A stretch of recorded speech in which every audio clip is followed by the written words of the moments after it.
Hi, my name is Goldman. I'm the director and founder of Goldman and Associates, and today I want to talk to you a little bit about child support cases work in Michigan, and a little bit about the role of your Michigan child support attorney. Now, child support is part of family law. Okay, so your family law attorney may coincidentally also be a person who deals a lot in child support arrearages, the establishment of child support, the modification of child support. These are all part of the and parcel of what the Michigan child support attorney does. Now, very common question that people have is, I have a child support arrearage. Can I get rid of it? As a matter of fact, I had a nice guy call me up. His child support, because of job problems and other things, he owed $80,000 in support. And there's no possible way under any payment plan, given his hourly job, that he could ever catch up to that. And so you know what happens. The support keeps adding.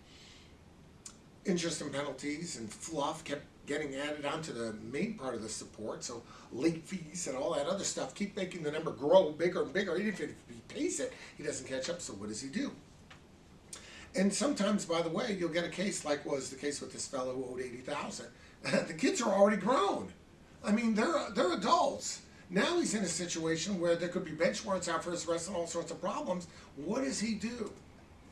I'm going to tell you.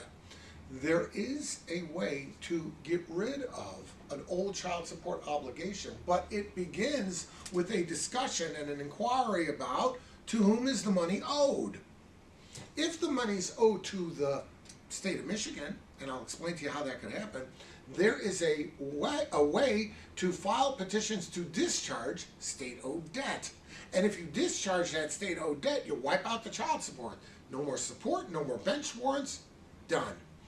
The question is, though, is it a state-owed debt? Now, how does it become a state-owed debt? Well, it becomes a state-owed debt, for example, if the mother-in-law took benefits. Let's say she was on welfare, or some sort of bridge card or WIC, or some sort of federal or state program, a state program that paid her benefits.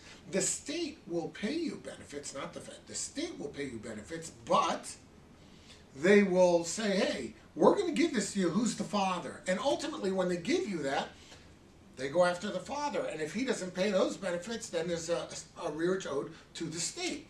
The state has a mechanism by which those debts can be discharged. And it's like I said, you can have your lawyer file a petition to discharge state-owed debt. The problem is, what if it's owed not to the state, but to the mom? Or what if some of it's owed to the state and some of it's owed to the mom? Let's say the mom was on benefits for a while, then off benefits, and now the money just has to be paid to her. Well, the court cannot tell a person to whom a debt is owed, he's not going to pay you anymore. Or we understand you as your money, don't worry about it.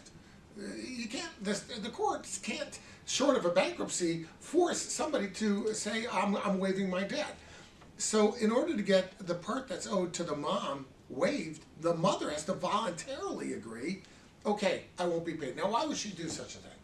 Well, first of all, if the guy, in this case, he owed $80,000, she hasn't got a penny anyway, and it's been years.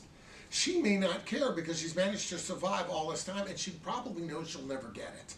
So in that circumstance, while the mother may not agree to waive it all, she may say, okay, I'll tell you what, you owe me $30,000, give me $3,000. And I'll sign off on the rest, knowing full well that she'll probably never get the rest anyway.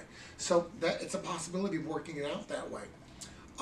In the case that I was telling you about where the guy owed $80,000, the bulk of it, if not all of it as I recall, was owed to the state. So we filed the petition to state-owed debt, and here's exactly what happened.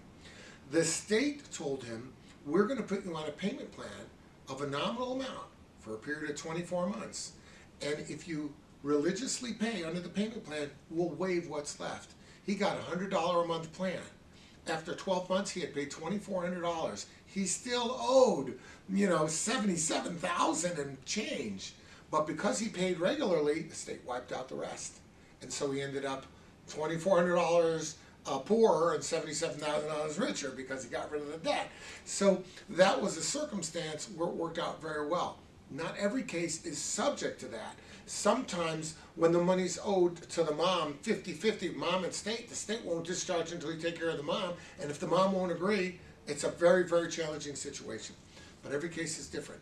questions. If you have questions about your case, reach out, and of course, we'll be glad to help you out.